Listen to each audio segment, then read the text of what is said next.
this time, please stand, remove your hats, and remain standing for the presentation of colors by the John F. Kennedy High School NJROTC and the singing of the national anthem by the AEHS Chorus.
Please be seated.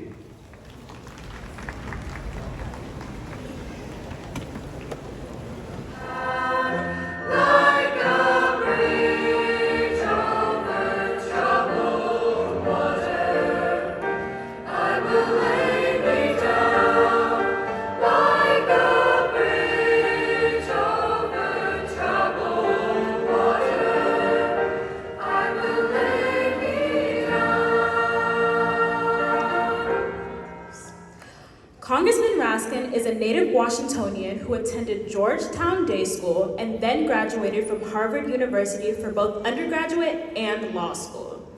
Before being elected to Congress in 2017, Congressman Raskin served for 9 years in the Maryland State Senate, representing Silver Spring and Tacoma Park. As a state senator, Congressman Raskin fought for gun control, same-sex marriage, and a repeal of the death penalty in Maryland.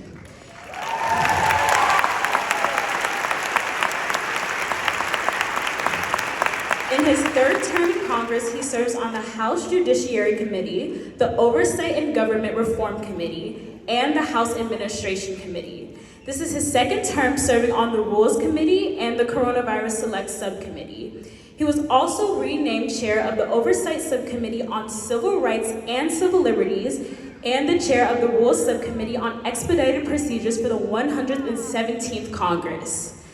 Congressman Raskin is also an accomplished author and for many years has taught constitutional law at American University. He and his wife live in Tacoma Park and all 3 of his children attended MCPS schools in the Down County Consortium. It is my pleasure and distinct honor to introduce our keynote speaker, Congressman Jamie Raskin.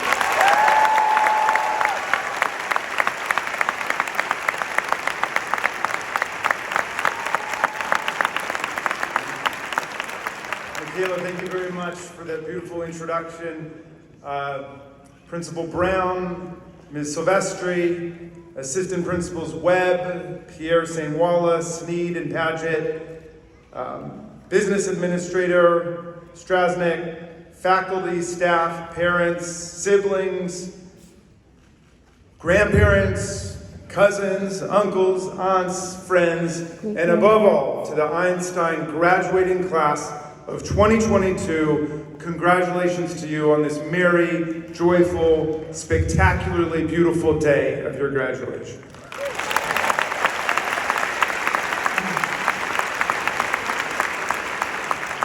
Now, as a point of personal privilege, as we say in Congress, I want to start by thanking Einstein High School for giving me my brilliant senior case manager in my district office, Erica Fuentes, who's here with me today, class of 2013.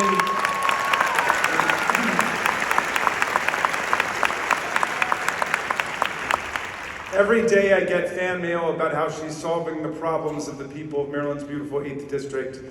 So thank you, Erica. And thanks for sending me so many great interns, also from Einstein High School. And the young people in my office are amazing, although Erica thinks she's old because she's 26. You guys probably think she's really old at 26, but I know that she's young. George Bernard Shaw once said, "Youth is wasted on the young," but I disagree. Young people today, like Julianne, Jessica, Austin, and Kaki, who were good enough to spend some time filling me in on life at Einstein the last year. Young people today are pretty awesome. And I know that you parents and grandparents out there will agree with me that young people today are doing an extraordinary job making the most out of their youth under the most arduous circumstances that are not of their own making, like COVID-19, like climate change, and like things such as violent insurrections. Now, older people might imagine that we could get more out of youth than actual young people like you if we were back in our youth. It seems like there are a lot of movies about that. And if we went back and relived our glory days, that we would know how to really enjoy it. But the truth is that you've got to be young to enjoy youth. You have to be energetic and strong to have a great, successful football team like Einstein's, which won 7 games this year. You gotta be brilliant and energetic to perform at dazzling instrumental and choral concerts, and do a great spring musical like Urinetown. You gotta be talented to have all these repeated dance concerts and competitions like the MCPS Latin Dance Competition and senior nights like the Einstein Seniors. You've got to be resilient and hardy to survive the many rigors of youth, like soccer and lacrosse games in the mud, taking the SATs, and pulling all-nighters at Beach Week. But sometimes, I must confess, I think that if youth is not wasted on the young, the formal rites of passage of youth may sometimes be wasted on the young. For example, whenever I go to a beautiful graduation ceremony like this one, I see parents and grandparents crying and shouting and shaking and banging tambourines and taking pictures and talking about the commencement speaker and the meaning of the commencement speech. They take it all so seriously. But I don't think I've ever seen a graduating senior cry at graduation. Most of them want to get home and take a nap after waking up so early, or they want to go out with their friends to Chipotle for lunch. They don't seem to feel the emotional weight of the occasion the way that we do, because they're so caught up in the act of liberation that is graduating from school. And I've asked a half dozen graduating seniors this year who was the speaker at their graduation ceremonies, and even 2 days after, not a single one could remember the name of the speaker, much less anything they said. So please at least remember my name, okay? But this is not all the fault of the graduating seniors. Most graduation speakers offer trite generalities and exhausting cliches and try to impose a sense of staggering moral and social responsibility on the graduates, which is the last thing they need after 13 years of homework, school discipline, and waking up before sunrise to the alarm clock. What graduates want is their freedom, and who can blame them?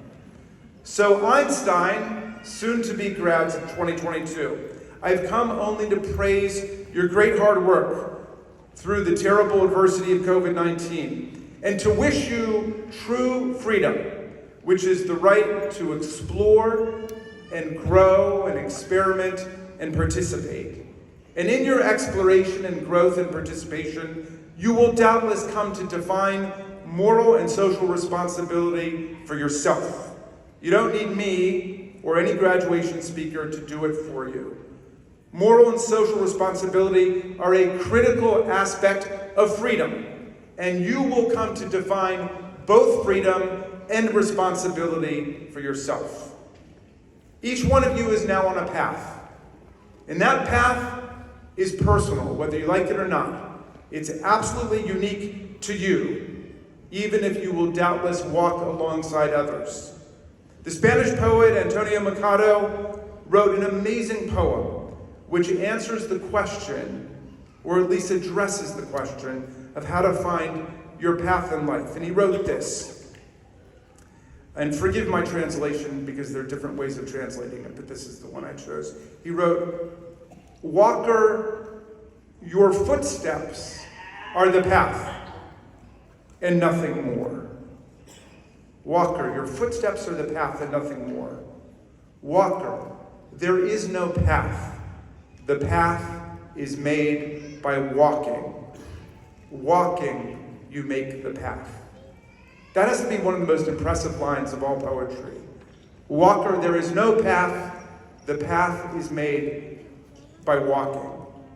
After following the state-organized curriculum from K through 12, you may have fallen into believing that there's a single standard path for you to follow, but I can assure you there is not. I know that your excellent teachers and counselors at this amazing school have taught you the same thing. You must walk your own path. The path is made by walking. For those who have excelled here in classes and sports and all the wonderful activities, we celebrate and toast your achievements. But we're not doing you any favors if we lead you to believe that the channels of meritocracy or professional sports will answer the questions of life for you and form the path of your growth and your participation, for they do not. You must make your own path by walking. And for anyone who has struggled at any point with academics or classes, or maybe never found the right sport, or maybe you had to miss out on extracurriculars because you had to work a job or help take care of your siblings, I just want you to know that everyone in life suffers hardship and setbacks in life. And you will always have the power to walk on and thrive and find your path that is yours and magically yours alone. I remember in high school, I once got sick. I had mono and I missed 2 weeks of school, and I never learned a whole part of my physics curriculum. And not only did I not learn it, but I felt really bad and ashamed about it. And I got an F on the midterm exam, and I barely passed the course. But I went back later and I learned the material. And I even read about your institutional namesake, Albert Einstein, who said something that made me feel a lot better too. He said, imagination is more important than knowledge. So I have only one real word of advice to you, dear graduates, you splendid young people who've been through so much at a young age and on whom youth has definitely not been wasted, whatever George Bernard Shaw thinks. Please don't forget about your teachers, even from middle school and elementary school. Don't forget about your coaches. Don't forget about your families, your classmates, your neighbors, and your friends, the people who have helped to form you who you are through their love and their daily investment in your growth and your well-being. It's a mistake to dismiss the people who surround you as arbitrary and accidental. I remember I used to think as a teenager how random it was to go to school with this or that person. Out of billions of people in the world, billions of people who've lived.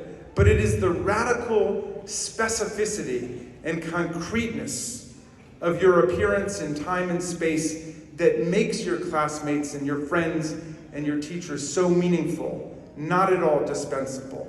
Emily Dickinson said that it will never come again is what makes life sweet.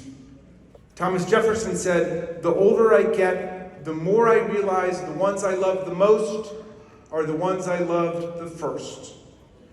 Sure, all life may be random in some sense, but that's what makes it poignant and vivid and precious.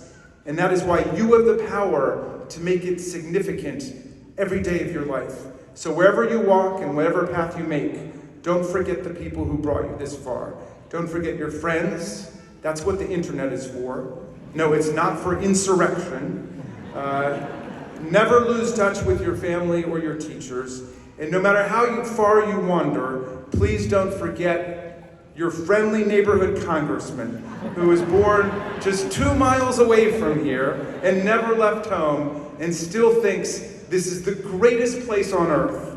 I wish you all Godspeed and great adventure and great learning in your journey. May the road always rise up to meet you as you walk your own path ahead.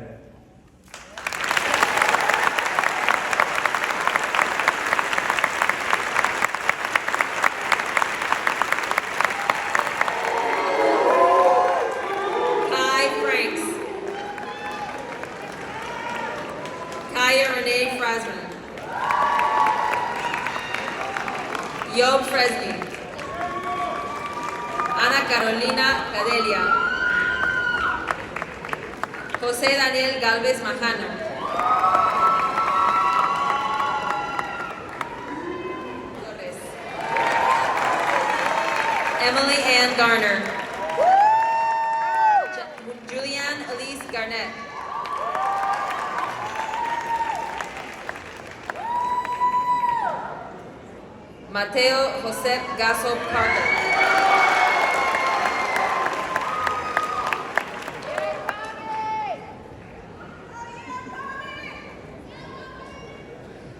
Melia Bella Gallardo. Naman Bakalu Guerrero. Alexia Amani Jordan. This is the moment we've been waiting for, to symbolize our transition from candidate to graduate and move into the real world. We will now turn our tassels. Seniors, please rise. Please